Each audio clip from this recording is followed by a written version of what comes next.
Canada didn't lose its housing market by accident.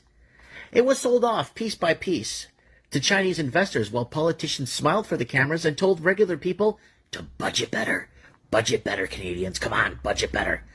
Foreign investing is making our country rich. Remember that? If you don't buy now, you'll never own anything ever again. You'll be bought out of the market for life. The Chinese laundered $2.4 to $2.6 trillion in Canadian real estate from January 2020 to March 2024. StatsCan just confirmed what everyone knows or feels in their gut. Investors captured nearly 75% of housing ownership growth. That means 3 out of 4 new homes didn't go to Canadian families. They went to portfolios. Let that sink in. Mortgage arrears are now up, 64%, the highest since 2020. People are drowning, not overspending. And what does Ottawa do? Cuts the housing budget by 56% and quietly defunds the CMHC. During the worst affordability crisis in Canadian history, you can't make this stuff up. Toronto prices down 25% from peak because of the oversupply and Canadians don't have money to get into their own markets.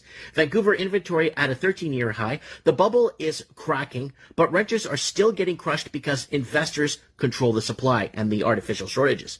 And now the banks admit inflation numbers are overstated rent growth, meaning rates may have stayed higher than necessary while households bled dry. Meanwhile, job numbers are being padded on paper while real jobs disappear in reality. The private sector versus public sector. This is what selling your country looks like. Homes turned into assets, families turned into tenants, workers turned into debt hostages. Canada wasn't invaded, it was auctioned to the highest CCP launderers, creating artificial shortages and bidding wars. Remember that? And everyday Canadians could never compete. Oh, wait. We got first-time homebuyer loans. Pay back with interest. Remember that? It was a trap.